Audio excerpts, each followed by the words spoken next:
हरे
गुरुर्ब्रह्मा गुरुर्विष्णुः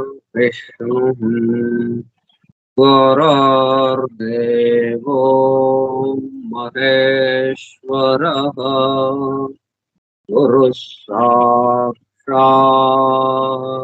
परं ब्रह्म तस्मै श्री गुरवे नमः।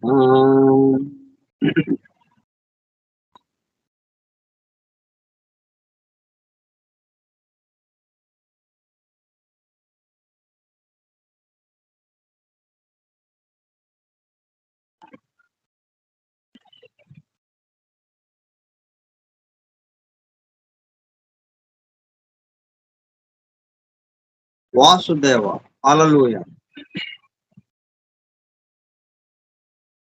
జాఫ్రీ హడ్సన్ ద్వారా అందింపబడిన అద్భుత గ్రంథం the hidden wisdom in the Holy Bible. నిగూఢముగా రహస్యముగా దాగి ఉన్న దైవమే పరిశుద్ధ బైబిల్ గ్రంథం. బైబిల్ రహస్య ప్రకాశం స్కైప్ గ్రూప్ సోదర సత్యాన్వేషక బృందమునకు స్వాగతం. అందరకు నమస్కారం.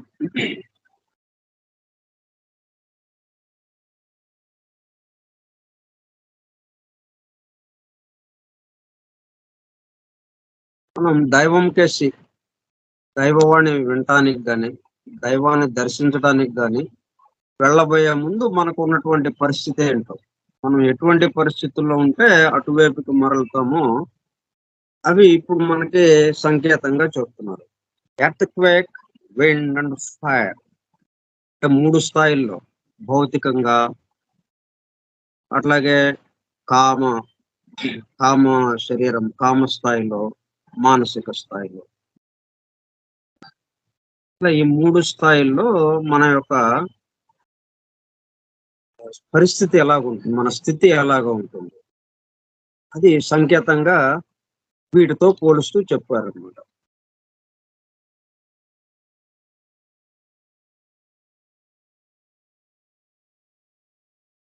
The rushing wind refers to the disturbed state of the emotions, whilst the fire, in one meaning, represents the restless and disruptive activity of the critical, analytical and prideful mind. Earthquake ఏమో మనం స్థూలంగా ఉన్నటువంటి భౌతికంగా ఉన్న స్థితిని మనకి తెలియజేస్తుంది.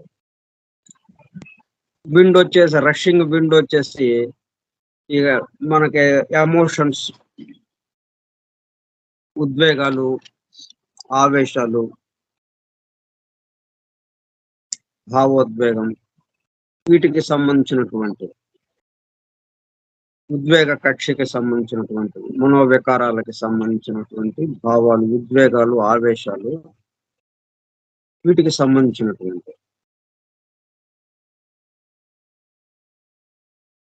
అంటే ఎమోషన్స్ అంటే మనోవికారములు అని అంటారు కానీ ఇక్కడ అంటే దీంట్లో 2 కలిసిపోయి ఉన్నాయి. యాస్ట్రల్ అండ్ మెంటల్, కామ, మనస్సు ఈ 2 కలవటం వల్ల అట్లాగా మనోవికారం అని మనకి డిక్షనరీ అర్థం అలాగా వస్తుంటుంది. ఇది ఎమోషన్స్ మొత్తం కూడా కామ స్థాయికి సంబంధించింది. యాస్ట్రల్ శరీరానికి సంబంధించింది. తర్వాత fire in one meaning represent the restless and disruptive activity. క్రమంగా లేని స్థితి అనమాట. పొగుళ్ళు ఇచ్చినట్టుగా ఉండేది ఏదైతే బద్దలైపోయినట్టుగా. Disruptive activity of the critical, analytical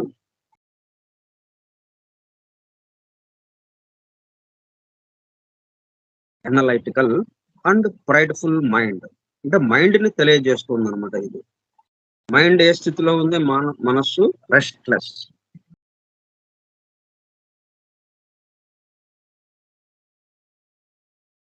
అలసటతో ఉంది, మాత్రం విశ్రాంతిగా లేదన్నమాట. ఇంకా ఎట్లా ఉంది? వ్యాకులంతో కలత చెంది ఉంది మనస్సు. ఇంకా అటువంటప్పుడు ఇంకా ఎలాగుంటుంది అది? Restless and disruptive activity.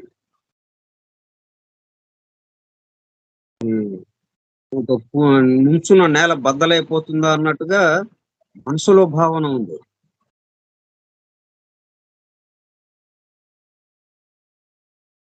Of the critical, లోతుగా ఆలోచించటం. ఏదైనా ఆపద వచ్చినప్పుడు దాని గురించే ఆలోచిస్తూ, ఈ ఆపద వచ్చింది, ఈ ఆపద వచ్చిందని దానికి సంబంధించి ఎంతో కంగారు పడటం. క్లిష్టంగా ఆపదలో ఉన్నాము అన్నట్టుగా. దానికి సంబంధించి ఇంకా దాంట్లో వెతకటం. తన ఆపద వచ్చినప్పుడు, మనసు కలత చెందినప్పుడు ఇంకా ఆపదకి సంబంధించి, ఆ కష్టానికి సంబంధించి దాంట్లోనే ఇంకా వెతకటం. ఇంకా లోపలికి వెళ్ళి దీంట్లో ఏంటనే ఇంకా కష్టాన్ని మరింతగా భారం చేసుకోవటం, మరింత పెంచుకోవటం మనం. అలాగా మనం సామాన్యంగా చేస్తూ ఉంటాం. వచ్చిన కష్టాన్ని తేలిగ్గా పక్కన పెట్టేద్దాము అన్నట్టుగా కాకుండా, దాంట్లోనే ఇంకా మనం ఊబిలో దిగిపోతే ఎట్లాగైతే ఇంకా కిందకి వెళ్ళిపోతాము ఊబిలో.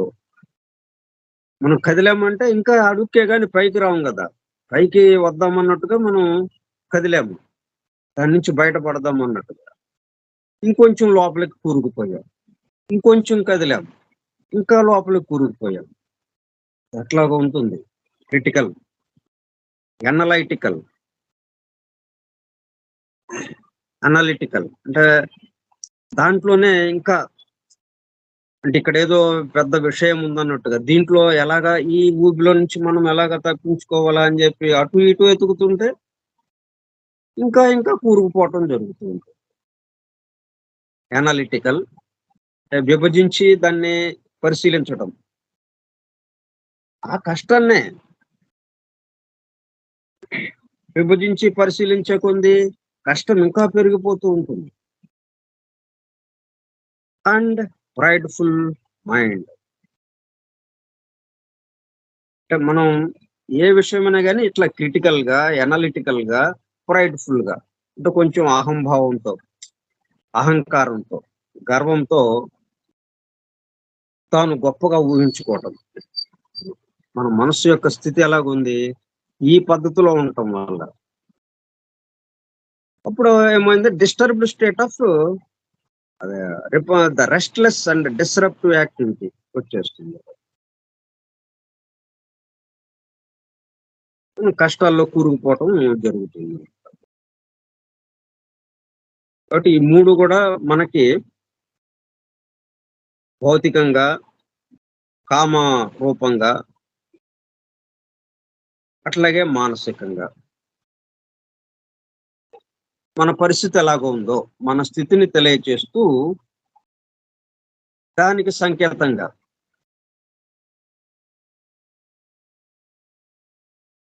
వీటిని మనం ముందు ఉంచారన్నమాట.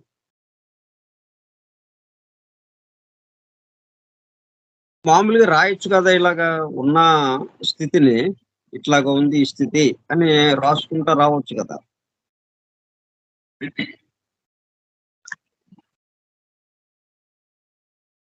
కానీ ఇది ఒక్కొక్కళ్ళకి ఒక్కొక్క రకంగా ఉండొచ్చు.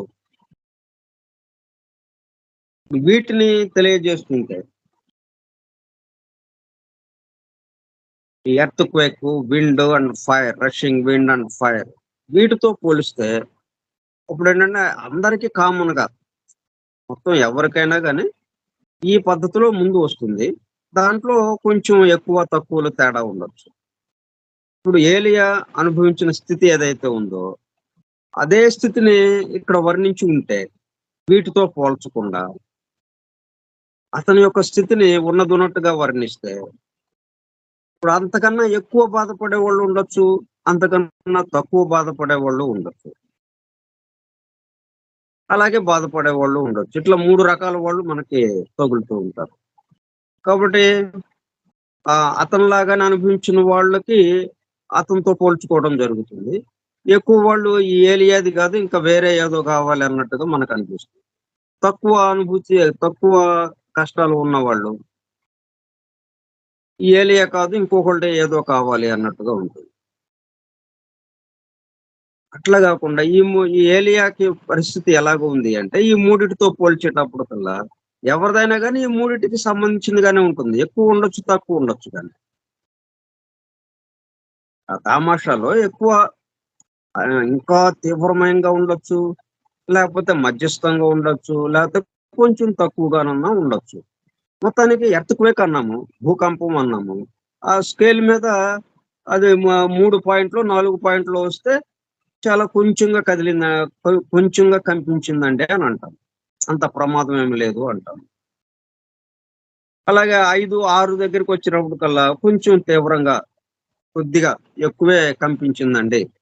కొంచెం ప్రమాదానికి సంకేతంగా ఉంది అన్నట్టుగా ఎక్కడైనా గాని ఆహ్, పగుళ్ళు ఏర్పడి ఉండొచ్చు భూమిలో అని మనం చెప్పుకుంటాం.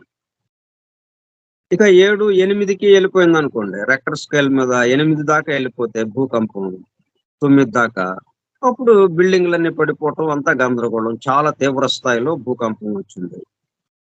దాని కింద పడి ఎంతోమంది చనిపోయారు అని చెప్పుకుంటాం. ఇట్లా 3 స్థాయిలుగా ఉంటాయి. ఏది జూసుకున్నా గాని.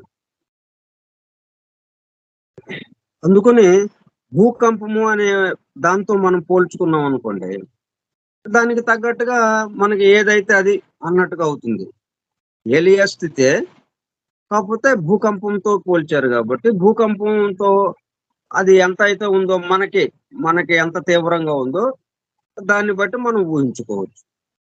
అందుకని వాటితో పోల్చారు. ఇతని యొక్క వాస్తవ యథార్థ స్థితిని చెప్పకుండా, ఏలియా ఎటువంటి స్థితిని అనుభవిస్తున్నాడో ఆ సమయంలో, దాని గురించి చెప్పకుండా, దీన్ని వీటితో పోల్చడం వల్ల మనందరికీ అది అప్లై అవ్వటానికి, మనందరము దాన్ని అన్వయించుకోవటానికి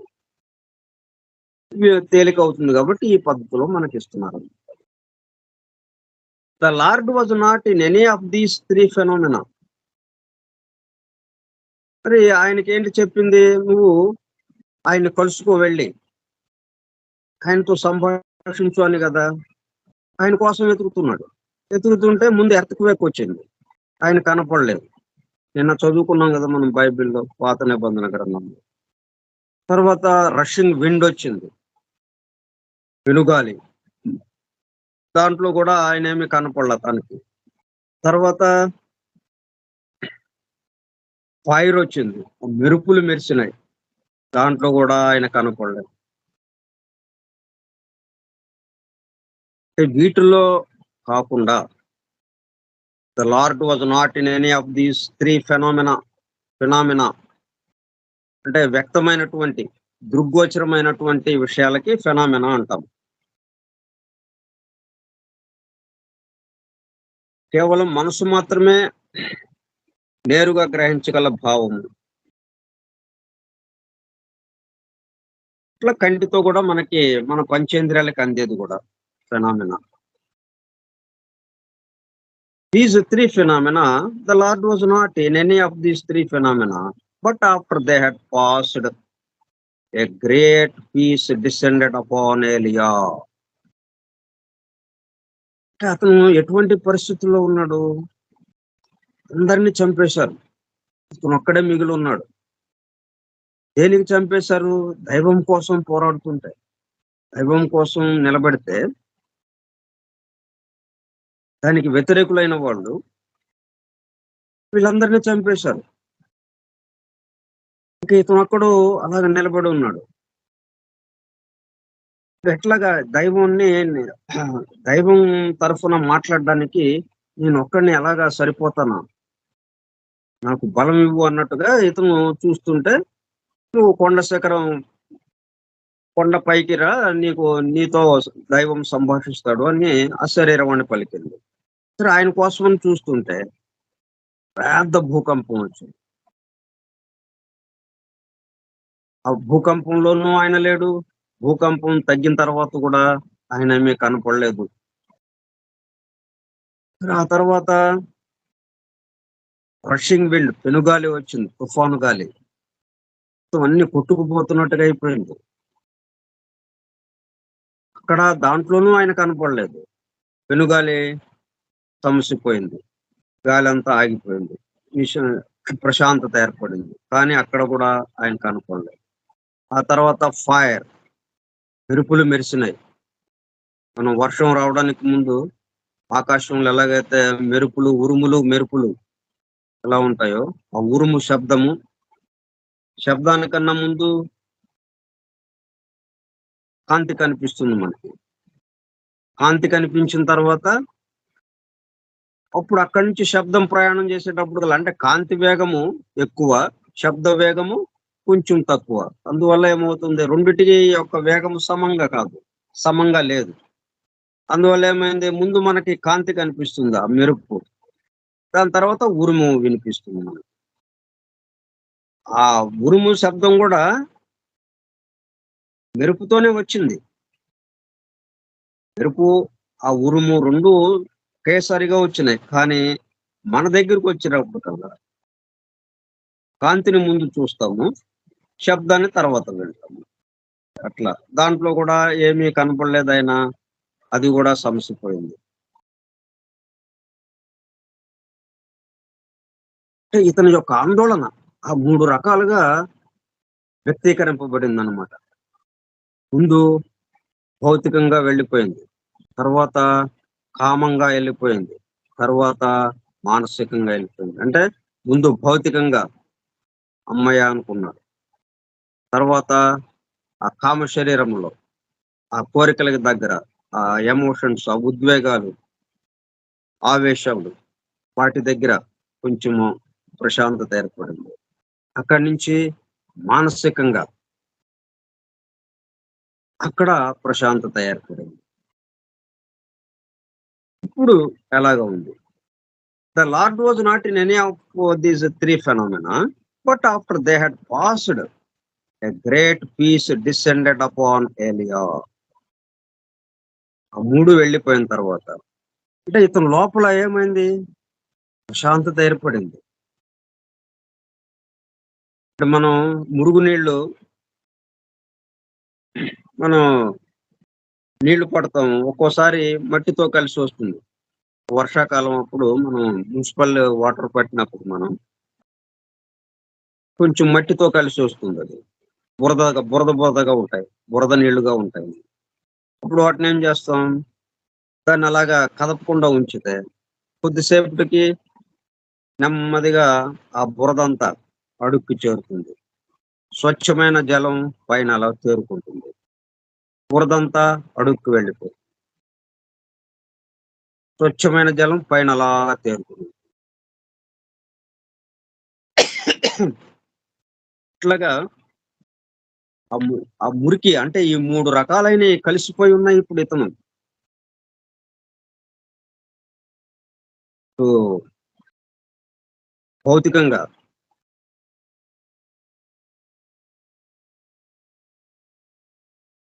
అంటే ఇన్‌స్టెబిలిటీతో, impermanence of the physical world, instability, అనిశ్చితితో ఉన్నాడు. కంగారు పడుతున్నాడు. ఆ తర్వాత ఈ rushing wind,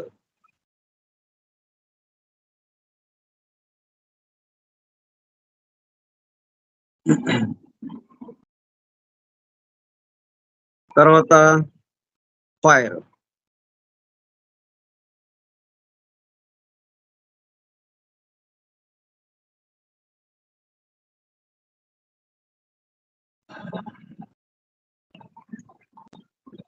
disruptive activity of the critical, analytical and prideful mind.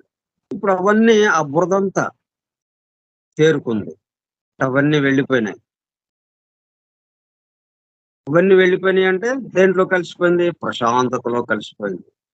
మనం ఏదైనా మురిగ్గా ఉంటే చేతి మీద మురికైంది. ఏం చేస్తాం? నీళ్ళతో కడిగేసాం. ఆ మురికేమైంది? అదృశ్యం అయిపోయింది. అదృశ్యం అయిపోయిందంటే ఎక్కడికి పోయింది? ఆ నీళ్ళలోకి మొత్తం కలిసిపోయిందది. అంటే ప్రత్యేకంగా తెలియనట్టుగా కలిసిపోయిందనమాట. అట్లాగా ఇవి ప్రత్యేకంగా, గాఢంగా లేకుండా మొత్తంగా కలిసిపోయేటప్పటికల్లా ప్రశాంతతలో కలిసిపోయింది. ఈ ఆందోళన, అస్థిమితము, ఈ భావాలన్నీ గూడా కంగారు, భయము, అనిశ్చితి మొత్తం దేంట్లో కలిసిపోయింది? ప్రశాంతంగా మారిపోయిందది.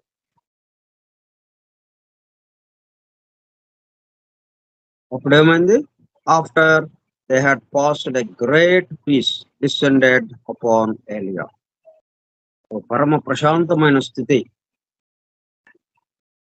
అతనిలో మేల్కొంది. Descended upon ఎలియా. ఏలియా పరమ ప్రశాంతమైన స్థితిలో నిలబడి ఉన్నాడక్కడ. ఇంతకు ముందున్నటువంటిది మొత్తం 3 రకాలుగా ఉన్నటువంటిది. భౌతికంగా, ఆహ్, కామ కామపరంగా, అలాగే మానసిక పరంగా ఈ 3 స్థాయిల్లో ఉన్నటువంటి గందరగోళం మొత్తం దృశ్యమైపోయింది. అదృశ్యమైపోయిందంటే మనం ఇంట్లో ఆహ్, పొద్దున్నే చీపురుతో ఊడుస్తాం. ఆ పాచంతా ఏం చేస్తాం? బయట వేస్తాం. అంటే మనం ఊడవంగానే అది అదృశ్యమైపోలేదు గదా! మళ్ళీ ఇంకో చోటేసాం. మనం ఉ ఉపయోగించని చోటేదో ఉందో ఆ చోట్లోకి వేశాం. అక్కడ అది ఉంది. కాతే మనకు కనపట్లేదు ప్రస్తుతం అన్నట్టుగా. అట్లాగే ఈ 3 స్థాయిల్లో ఉన్నటువంటి ఈ గందరగోళాలన్నీ ఏం జరిగింది? అద్భుతమైనటువంటి ప్రశాంతమైన స్థితి ఏదైతే ఉందో ఆ స్థితిగా మారిపోయింది. ఆ స్థితిలోకి అదృశ్యమైపోయింది. ఆ స్థితిలో కలిసిపోయింది. నది సముద్రంలో కలిసిపోయినట్టుగా. ఇంత గందరగోళం ప్రశాంత స్థితిలో కలిసిపోయింది. ప్రశాంత స్థితి నిలబడింది. సముద్రం నిలబడింది. నది మాయమైపోయింది. అట్లాగనమాట. అట్లా నిలబడున్నాడు ప్రశాంతమైన స్థితిలో. పరమ ప్రశాంత స్థితిలో. A great peace descended upon Elijah. His soul was steeped in silence. ఇంకా ఆత్మ దగ్గరకొచ్చేసాడిక. గమనించేది ఏదైతే ఉందో, గమనించే దగ్గరకొచ్చాడు. ఇప్పటి వరకు ముందు భౌతిక దేహంతో ఉన్నాడు. ఆ తర్వాత కామదేహంతో ఉన్నాడు. ఆ తర్వాత మానసిక దేహంతో ఉన్నాడు. అయి దాటి ఇప్పుడు ఆత్మగా ఉన్నాడు. ఆత్మ దగ్గర ఉన్నాడు. అంటే గమనించేవాడి దగ్గరికొచ్చాడన్నమాట. గమనించేవాడి దగ్గర ఉన్నాడు. His soul was steeped in silence. అంటే ఆత్మ అంటే మనం దిగువన ఉన్నాము అన్నట్టుగా. ఇది ఎలా చెప్పుకుంటాం మనము? దిగువన ఉన్నాము. మనకి పైకి నిట్ట నిలువుగా ఉన్నటువంటి ఆ పై మార్గానికి ఆ కొండ శిఖరాన్ని చేరుతాము. ఈ కొండ శిఖరం మనం చేరవలసిన కొండ శిఖరము అంటే ఆ పరమాత్మ తత్వం ఎట్లా ఉందంటున్నాడు, నిట్ట నిలువుగా. అందుని ఇట్లాగా స్లోపుగా ఉండి వాలుగా ఉండే హాయిగా నడుచుకుంటూ వెళ్ళటానికి వీలుగా ఉండేది కాదది. అంత తేలిగ్గా నడుచుకుంటా వెళ్ళిపోవటానికి కొండని ఎక్కటం ఇట్లా చుట్టూ తిరుగుతూ ఎక్కుతాం. కొంత మన ఘాట్ రోడ్ లాగా మనకి గుండ్రంగా కొండ చుట్టూ ఆ దారి ఏర్పాటు చేసుకుని అలాగా ఎక్కుతాం పైకి. అట్లా కాకుండా మనం నిట్ట నిలువుగా, నిట్ట నిలువుగా ఉంది. ఆ కొండ శిఖరం ఎక్కాలి అంటే నిట్ట నిలువుగా, నిటారుగా ఉంది. మనం దిగువన ఉండి నెమ్మదిగా పైకి వెళ్ళటానికి ప్రయత్నం చేస్తున్నాం. His soul was steeped in silence.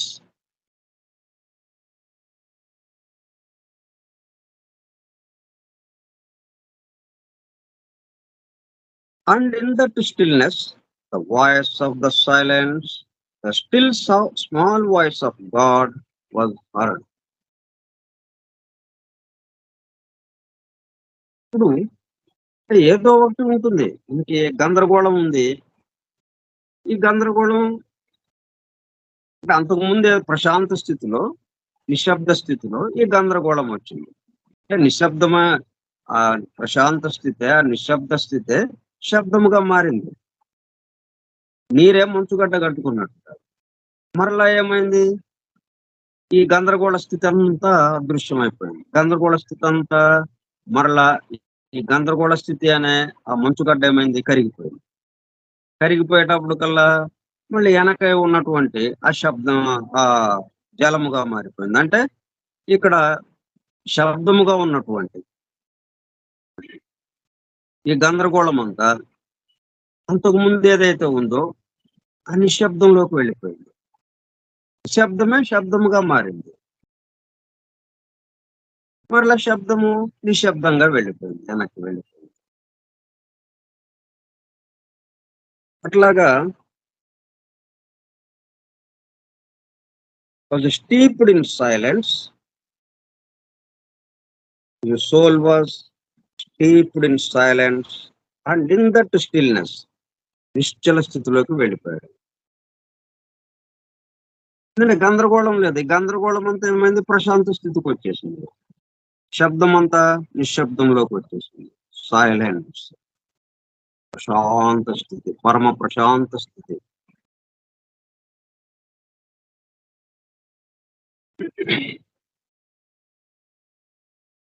అంటే మనం దైవంతో మాట్లాడాలి, దైవ దర్శనం చేయాలి, దైవాన్ని దర్శించుకోవాలి, మనం దైవంతో సంభాషించాలి అని అనుకున్నప్పుడు ఈ గందరగోళాల మధ్య ఆయనతో సంభాషించలేము. కాబట్టి గందరగోళాలు సమసిపోవాలి. గందరగోళాలు సమసిపోతే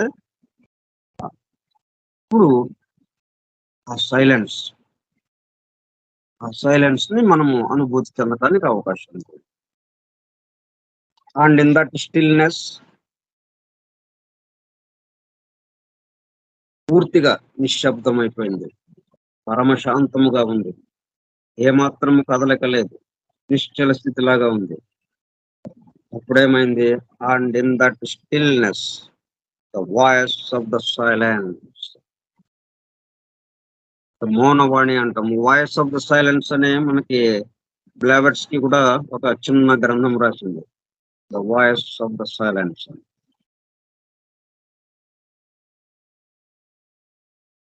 సైలెన్స్ మౌనముగా ఉండేది కదా, ఇంకా అది పలకటం ఎలాగుంటుంది? దాని వాయిస్ సైలెన్స్. అది మామూలుగా మనం పలికితే శబ్దం వస్తుంది, అది పలికితే శబ్దం రాదు. శబ్దం రాకుండా పలుకుతుంది అది, నిశ్శబ్దాన్ని పలుకుతూ ఉంది. అది పలికితే నిశ్శబ్దము, మనం పలికితే శబ్దము. అందుకే ద వాయిస్ ఆఫ్ మనది శబ్దము, ద వాయిస్ ఆఫ్ సైలెన్స్.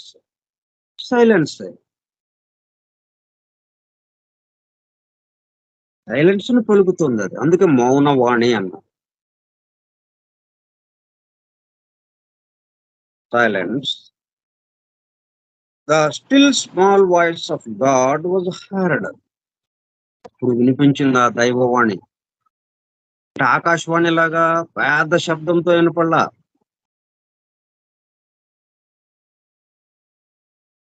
అనుభూతి అంతే ఇంకా అక్కడ. ఆయన మాట్లాడింది లేదు, ఈయన విన్నది లేదు. అనుభూతి. అనుభూతిని ఇక్కడ విన్నాడు అని మనకి చెప్తున్నాడు. Was heard. Still small voice. నిశ్శబ్దముగా ఉన్నటువంటి, నిశ్చలంగా ఉన్నటువంటి, కదలకుండా. మనకి ఫోటో తీసి ఫ్రేమ్ కట్టి ఉంచుతాం, గోడకు తగిలించి ఉంచుతాం. ఆ గోడకు తగిలించి ఉంచిన ఆ చిత్రము కదులుతుందా? అంతే. ఏ క్షణంలో అయితే మనము ఆ ఫోటో తీసామో ఇంకా అది అలాగే నిలబడిపోయింది, కదలకుండా, నిశ్చలంగా. అట్లాంటి స్థితిలో ఉన్నాడు. అట్లాంటి స్టిల్ స్మాల్ వాయిస్. చాలా ఇంద్ర స్థాయిలో ఇటువంటి కంఠస్వరాన్ని విన్నాడు. Small voice of God was heard. ఇక్కడ వింటం అంటే అనుభూతి చెందటమే, గురించినట్టుగా ఉండటమే, శబ్దముగా లేకుండా. ఆయన సంభాషిస్తే నిశ్శబ్దముగా సంభాషిస్తాడు. నిశ్శబ్దమే ఆయన భాషణం.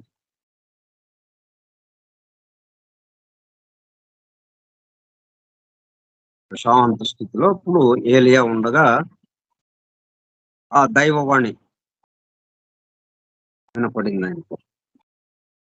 అది ఇంకా ఎట్లాగా వినపడిందో, ఆ దైవవాణి ఏమిటో, అది శబ్దంతో ఉంటుందా, నిశ్శబ్దంతో ఉంటుందా?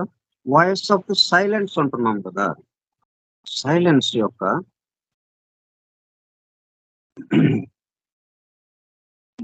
మనకి తెలిసింది వాయిస్ ఆఫ్ సౌండ్. వాయిస్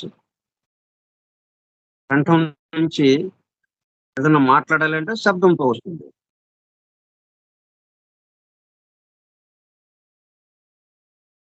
అట్లా కాకుండా ఈ సైలెన్స్ యొక్క శబ్దం ఎలాగుంది? ఆ సైలెన్స్ ద్వారా దైవము సంభాషిస్తూ ఉన్నాడు. ఆయన యొక్క వాణి వినిపించింది ఏలియా. ఇది మనం రేపు విందాం ఆ పద్ధతిలో. ఏలియా ఎలాగ విన్నాడో ఆ పద్ధతిలో మనం విందాం. స్వస్తి ప్రజాభ్యః పరిపాలయంతాం న్యాయేణ మార్గేణ మహీం మహీషాః. బ్రాహ్మణేభ్యః శుభమస్తు నిత్యం. లోకాః సమస్తాః సుఖినో భవంతు. లోకాః సమస్తాః సుఖినో భవంతు. లోకాః సమస్తాః సుఖినో భవంతు. ఓం శాంతి శాంతి శాంతి. ఓపికగా ఉన్నటువంటి సోదర సత్యాన్వేషక బృందమునకు ధన్యవాదములు. Thank you all. Vasudeva. Hallelujah.